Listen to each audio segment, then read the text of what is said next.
آپ یقین کریں گے، ایک رات اسلامی دنیا کا سب سے طاقتور حکمران اپنے کندھوں پر آٹے کی بھاری بوری اٹھائے اندھیری گلیوں میں اکیلا چل رہا تھا۔ نہ اس کے ساتھ فوج تھی، نہ خادم۔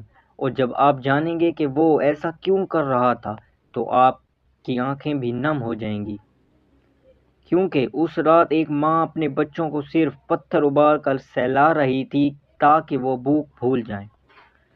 رات بہت گہری ہو چکی تھی، مدینے کی گلیاں خاموش تھی، ٹھنڈی ہوا چل رہی تھی اور لوگ اپنے اپنے گھروں میں سو چکے تھے، مگر عمر ابن الخطاب کی آنکھوں میں نیند نہیں تھی۔ وہ ہمیشہ کی طرح رات کے وقت شہر کی گلیوں میں نکلے ہوئے تھے تاکہ دیکھ سکیں کہ کہیں کوئی بھوکا، پریشان یا مجبور تو نہیں۔ وہ سمجھتے تھے کہ اگر ایک بھی انسان بھوکا سو گیا تو قیامت کے دن اللہ کے سامنے جواب انہیں دینا ہوگا۔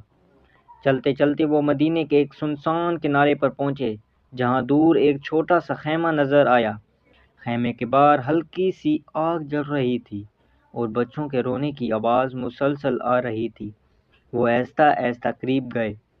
وہاں ایک عورت بیٹھی تھی، چہرے پر پریشانی اور آنکھوں میں بے بسی صاف دکھائی دے رہی تھی۔ قریب ایک ہانڈی چولہے پر رکھی ہوئی تھی۔ حضرت عمر نے نرمی سے پوچھا، بہن، بچے کیوں رو رہے ہیں؟ عورت نے تھکے ہوئے لہجے میں جواب دیا، یہ بھوک سے رو رہے ہیں۔ حضرت عمر نے ہانڈی کی طرف دیکھ کر پوچھا، پھر اس میں کیا پک رہا ہے؟ عورت کی آنکھوں میں آنسو آ گئے۔ اس نے کہا، اس میں صرف پانی اور پتھر ہے۔ میں بچوں کو دھوکہ دے رہی ہوں تاکہ وہ سمجھیں کھانا پک رہا ہے اور انتظار کرتے کرتے سو جائیں۔ یہ سن کر حضرت عمر کے قدم جیسے زمین میں جم گئے، ان کے دل زور سے دھڑکنے لگا۔ لیکن ابھی آزمائش ختم نہیں ہوئی تھی۔ عورت نے غصے اور درد میں کہا، ہمارا خلیفہ عمر ہمارے حال سے بے خبر ہے۔ اگر وہ واقعی اچھا حکمران ہوتا تو آج میرے بچے بھوکے نہ سوتے۔ قیامت کے دن میں اللہ کے سامنے اس کی شکایت کروں گی۔ یہ لفظ تیر کی طرح حضرت عمر کے دل میں لگے۔ ان کی آنکھوں میں سے آنسو نکل گئے، مگر انہوں نے خاموشی اختیار کر لی اور اپنی پہچان ظاہر نہ کی۔ وہ فوراً وہاں سے اٹھے اور تیزی سے بیت المال کی طرف روانہ ہو گئے۔ وہاں پہنچ کر انہوں نے آٹے کی ایک بھاری بوری اٹھائی، ساتھ گھی اور کھجوریں بھی لی۔ ان کے ساتھ موجود ایک ساتھی نے عرض کیا، امیر المومنین، یہ بوجھ مجھے دے دیں، میں اٹھا لیتا ہوں۔ حضرت عمر نے فوراً بولے، کیا قیامت کے دن میرا بوجھ بھی تم اٹھاؤ گے؟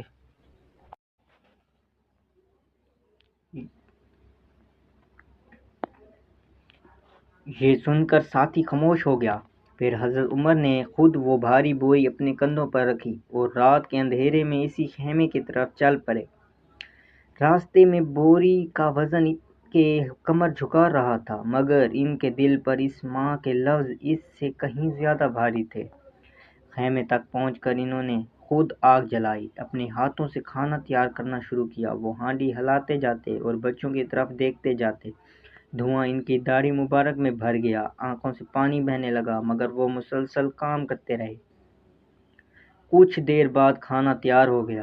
جب بچوں کے سامنے کھانا رکھا گیا تو وہ جلدی جلدی کھانے لگے۔ تھوڑی ہی دیر میں ان کے چہروں پر خوشی واپس آ گئی۔ وہی بچے جو کچھ دیر پہلے بھوک سے رو رہے تھے، اب ہنس رہے تھے۔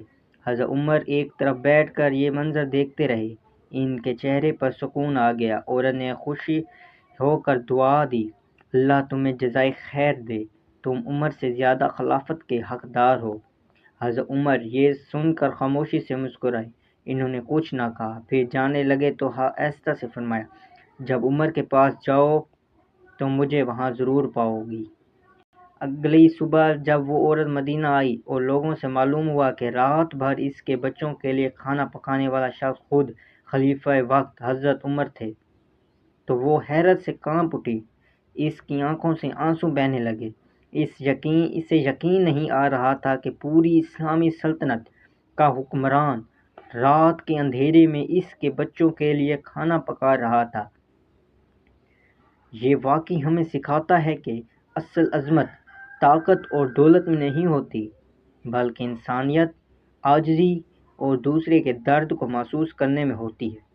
ایک سچا لیڈر وہی ہوتا ہے جو لوگوں پر حکومت نہیں بلکہ ان کے دلوں پر راج کرے۔ تو دوستو اگر آپ کو میری یہ اسلامی ویڈیو اچھی لگی ہو تو بات اور دیکھنے کے لیے میرا یہ چینل سبسکرائب کریں اور لائک ضرور کریں۔